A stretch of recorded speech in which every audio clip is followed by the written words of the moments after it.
Hello, I'm Nima Rajan, and welcome to Northwest Newsweek. For most people, a road is just a road, but for residents of Shoal Lake 40 First Nation, it's a lifeline. For over a century, the community near Kenora has been isolated from the rest of Canada, but now residents and guests can drive wherever they want after the completion of Freedom Road. Adam Riley was there for Thursday's celebration, and he files this report. For years, this has been the only way to travel to Shoal Lake number 40 during the summer months. But now the Amic 2 is dry docked permanently after the completion of the aptly named Freedom Road project. For 100 years, the community, which was once a peninsula, has been cut off from the mainland after the city of Winnipeg built an aqueduct to provide drinking water for itself. Ironically, the water in Shoal Lake 40 isn't drinkable. On Thursday, the community wrapped up a 4-day celebration of the road's completion. Chief Erwin Redsky says the process has been an emotional roller coaster with several bumps along the way. When you're dealing with 4 jurisdictions and, one minister changes or deputy minister changes, or once you educate one government, then there's somebody else is having an election, and it's just vice versa. It's just a whirlwind of frustration. And finally, we're here, and it's just amazing. Also in attendance were guests from several jurisdictions, including the federal government, the province of Manitoba, and the city of Winnipeg, each government contributing to the $30 million price tag on a 50-25-25 split. One of those guests was Federal Indigenous Services Minister Seamus O'Regan, who called the occasion a chance to fix the past. You have shown what your determination can do. There is a road out there to prove it. Thank you for allowing us to make amends. Thank you for allowing us to turn a corner with you. Thank you for your partnership. Thank you for your friendship. Freedom Road not only allows residents to come and go as they please, it will also help usher in a brand new era of prosperity for the community, ending a 50-year infrastructure deficit and a 22-year boil water advisory in the form of new houses, a new school, and a new water treatment facility. Kenora MP Bob Nault says those projects are ready to roll. Well, the funding's in place. As far as I know, the design's in place, and so I think it's all going forward. How long does it take to build? I'd say ask the question in a year, and I think we'll have everything in place, and the water will be running, and the boil water advisory will be gone. But until then, residents of Shoal Lake 40 can experience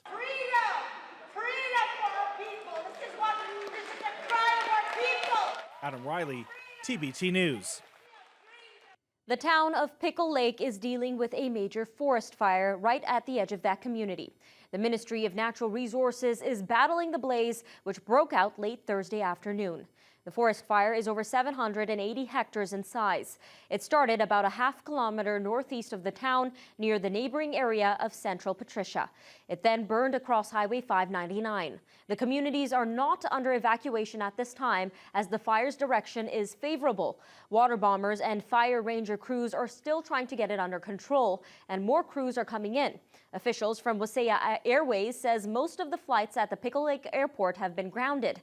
Town Clerk Jamie Hussey said Friday that hydro has been partially restored and the internet is now fully restored.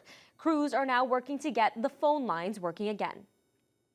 After a couple of days of cautious optimism that evacuated Pikangikum residents staying in Thunder Bay would soon be able to return home, the forest fire situation near the remote community has taken a turn for the worst. Pikangikum was once again blanketed with thick smoke on Friday morning. Community officials now believe that they'll likely be stuck here for another week, for the very least. Just days ago, the wildfire burning just a few kilometers from the Pikangikum First Nation had slowed to the point that military aid was being wound down. But now the MNRF has confirmed that the out-of-control 3,800-hectare blaze that ignited last week has intensified due to hot weather and high winds. Pikangikum resident and community liaison Kyle Peters says he had been hoping to return home Saturday. But now he anticipates it will be at least a week before community members can go back. The fire has flared back up, is what they say. There's heavy smoke in the community this morning after a couple of days of no visibility of smoke. About 250 evacuees arrived in Thunder Bay last Thursday. Peters estimates that number has now swelled to about 350 with more still to arrive. We're in the process of reconnecting families like that may have got sent elsewhere. Like some of them got split up in Sioux Lookout. Peters says many have begun to settle into their temporary home as he and his team of community liaisons have begun organizing activities for the residents with the help of some Thunder Bay partners. The first activity we planned was the bannock making. The elders were craving for bannock. I think they're adjusted and gotten comfortable over the last few days. But of course, they're eager to return home. Fortunately, there is rain in the forecast. Ryan Benazzo, TBT News. Adam Capay, the man whose 4 years in solitary confinement sparked public debate about the practice in Ontario jails, has been arrested for the second time since his release. The 26-year-old had his first-degree murder charge stayed in January due to 5 years of trial delays and the conditions of his incarceration. Last week, Capay was arrested by Lac Seul police along with another suspect after what police described as a home invasion in that community. Capay is charged with break and enter, 2 counts of assault, overcoming resistance, and breaching the conditions of his release. He was also arrested in March in Sioux Lookout for a charge of sexual assault with a weapon. Capay had a bail hearing Friday, but there's no word from court officials on whether he was granted his release. The much-anticipated report on missing and murdered Indigenous women and girls is being met with a mixed reaction from the executive director of the Ontario Native Women's Association. She says although the report paves the way for a better tomorrow, it's impossible to forget the stories of survivors and families who were calling for justice so many years ago. ONWA was involved with the national inquiry, providing input that they heard from survivors over the years. That input was reflected in the report that challenges all levels of government to address areas of Indigenous rights, culture, health, security, and justice. Executive Director Coralie McGuire-Cyrett says survivors wanted to see change in the current child welfare system, preventing the apprehension of children on the basis of poverty and cultural bias, and to end sexual violence against women and girls, especially in human trafficking. She says calling the deaths and disappearances of thousands of Indigenous women and girls a Canadian genocide is simply the truth. And she says all Canadians have a role to play in resolving this issue.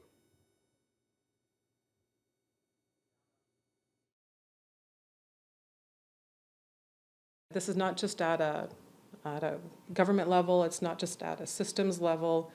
This is at an individual community level. So this is us as community members. It's my responsibility to take up these calls to justice. Every community has a role and responsibility to play to create safer spaces for all women and children. She adds that she's hopeful to see change. ONWA will be working with the provincial and federal governments to implement the 231 recommendations and will also monitor the progress to keep those in power accountable. A memorial has been unveiled on the site of the former St. Joseph's Indian Residential School in Thunder Bay. The monument and plaque honor the legacy of survivors as well as those who never made it home. Carmen Wong reports. As part of Canada's 94 calls to action in the Truth and Reconciliation effort, the monument was created to honor those who attended St. Joseph's Residential School during its operation from 1870 until 1966. Despite the grounds now being home to Pope John Paul II School, the memories of that time still exist. The monument was in the works for over 7 years and was consulted with survivors of St. Joseph's all across northwestern Ontario. Aboriginal liaison for the city, Anne McGiskin, says there's a medicine garden surrounding the monument with cedar, sweet grass, sage and tobacco to heal the wounds. To make sure that we had something that would stay here for a long time and be recognized and honored, and a place for survivors to come and just pray if they need to and ask for guidance and strength from Creator as we go forward. And moving forward is what Dolores Wawier continues to do. It was 1949 when she first left her home community of Gull Bay to attend St. Joseph's Residential School. She was only 5 years old. Despite having grown up in an emotionally and physically abusive system, she held on to hope and turned her experience to something positive. I think that we can all move forward. We just need to help those that are down there. Some people think, oh, poor me, poor me. No, just look to others that are poor and go and help them, help others. And Wawie has done just that. Over the last 43 years, she has donated her time to the Lakehead School Board, teaching students about Indigenous culture. She says storytelling is the way forward, and she's happy with the way things are looking in the current school systems. Not all Indians live in teepees and ride horses and build totem poles. That was the stereotype in the old days. That was hysterical in those days. But now they're telling how it is. Carmen Wong, TBT News. Coming up after the break, the NDP in Thunder Bay Rainy River selects their candidate going into the 2019 federal election.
The NDP have chosen their federal candidate for Thunder Bay Rainy River. Yuksem Wan beat out Jason Storkson to win the party's nomination for October's federal election. Tyler Kelleher has more.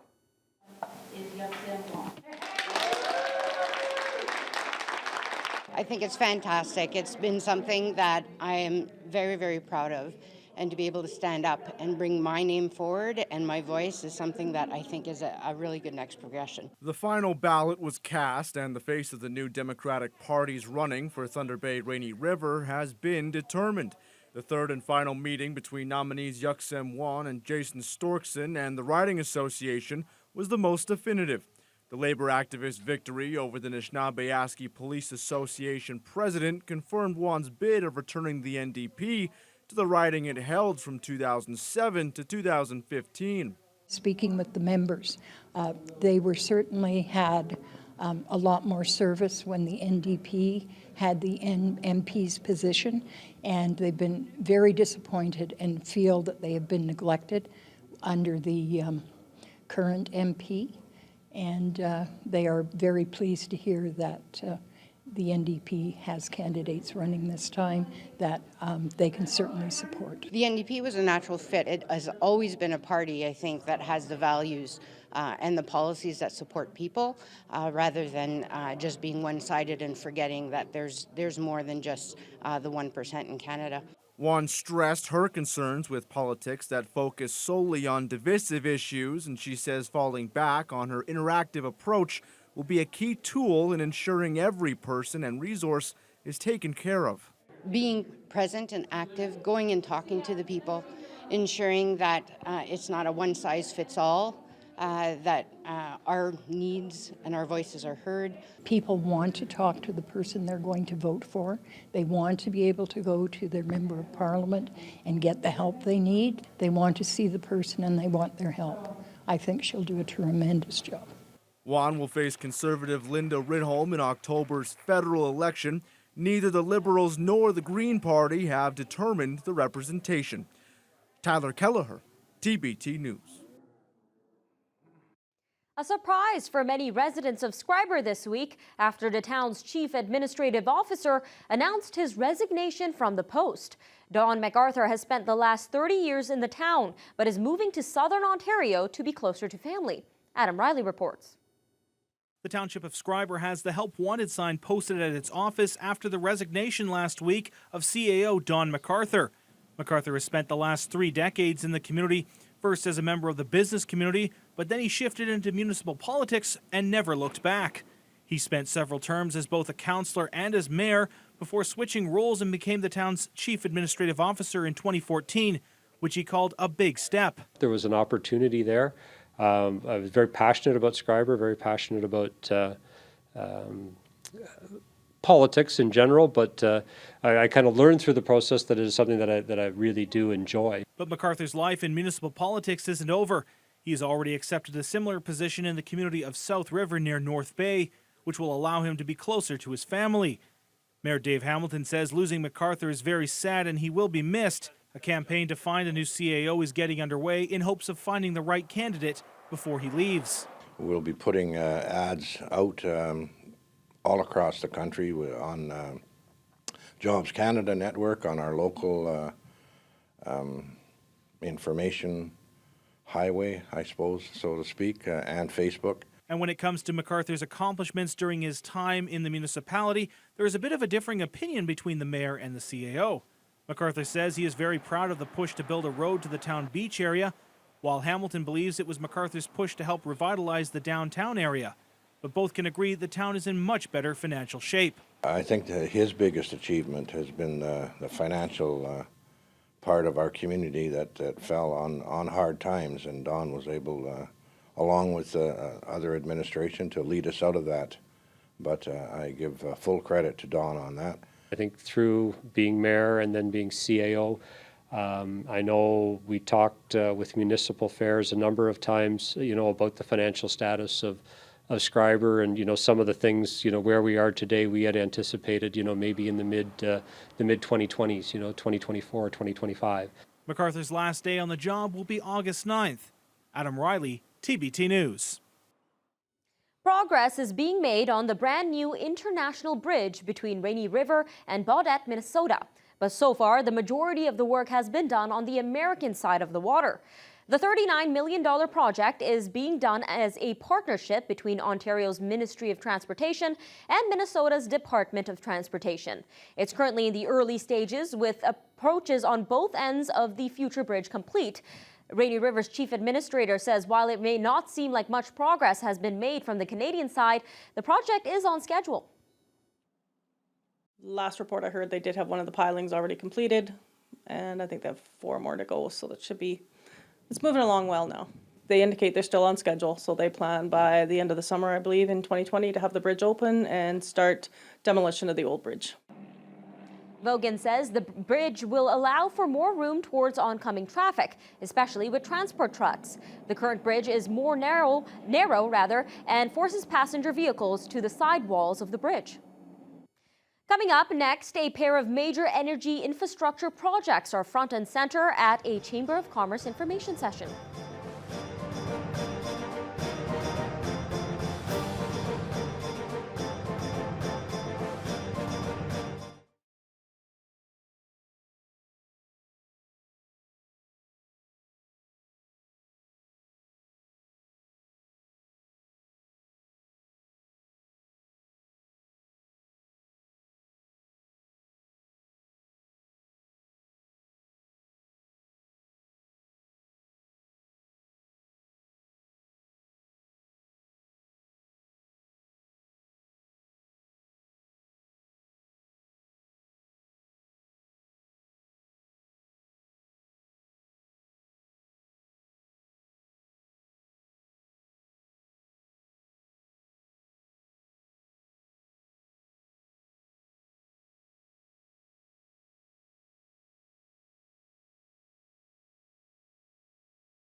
A pair of major energy projects are expected to bring major economic opportunities to the Northwest.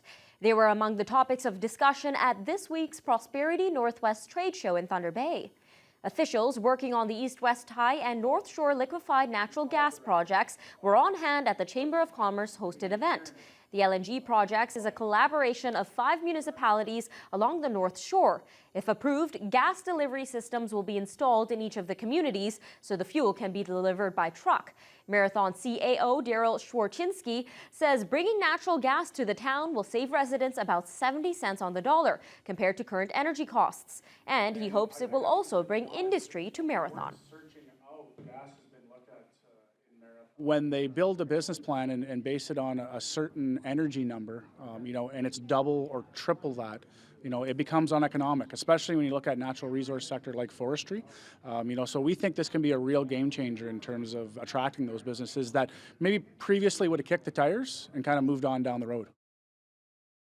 Meanwhile, construction is set to get underway this summer on the long-awaited East-West Tie transmission line from Thunder Bay to Wawa. It'll bring added energy capacity to the region, paving the way for future mining projects and other industries to move in. I've got pretty much a lineup of mining companies and forestry companies and that LNG project that Daryl was talking about as well. Excited for the amount of megawatts to end up on the system, right? So once we have the megawatts, the generation, then we can start powering the mining, the forestry, any other economic growth. The East-West Tie is expected to come online in October 2021. The lack of progress in developing the Ring of Fire led to a heated debate at Queen's Park this past week. Liberal MPP Michael Gravel asked for a progress update from the Ford government on the proposed access roads through Webequie and Martin Falls First Nation. But what he got from the PCs was a verbal attack on Gravel's former Liberal government. Speaker, in that the building up of infrastructure is so crucial to opening up the Ring of Fire, I'd like to ask the Premier where those environmental assessments are at, whether these roads will lead to the Ring of Fire, and finally, Speaker, when will we see shovels in the ground? Thank you. I recall the first time I flew to the Ring of Fire, there were 240 men and women working there, delineating the ore body, tents everywhere, drill rods. One company had spent $700 million. My 5th trip to the Ring of Fire, nothing. 5, 6 people left just to keep it alive. They lost faith in the Liberal government, who made nothing but promises, never had any intention of ever developing 1 inch in that Ring of Fire. We will deliver the $60 billion worth of ore that's trapped in the ground, and we will deliver those jobs to the people of Ontario. Ground has been broken on a site in Fort Frances where the OPP will soon have their new detachment. The service has been in their current building since 1996, under the same roof as the town's civic center and fire hall. The construction site for the 18,000 square foot building is in close proximity to the town's water tower along the shores of Rainy River. It's a part of a $180 million investment by the province to build 9 new OPP detachments. Commander Nathan Schmidt says the new, larger building will provide them with space for both local and regional resources. This new building is going to assist us with is that it will create us more room, create us more opportunities. It'll have newer interview rooms, for example, newer SOCO rooms for identification. So it'll be more the state-of-the-art than what we've been currently working under. The new detachment along Colonization Road is currently slated to be complete and opened by September of next year. Many municipalities already stream council meetings via a webcast or through local community television services, but the City of Dryden could become the leading edge of council meeting attendance and procedures in the near future. Changes last year in the Municipal Act will allow for mayors and councillors to attend meetings remotely. It's something that many sees as an option for municipal politicians who often have to travel to attend conferences and lobby for their communities, but will still allow them to still participate in scheduled meetings. However, City Clerk Deborah Kincaid says there are still some details to iron out.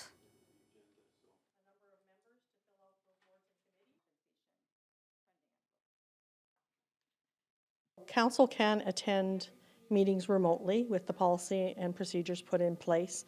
They do not count as towards quorum, however. The Act puts that prohibition in there.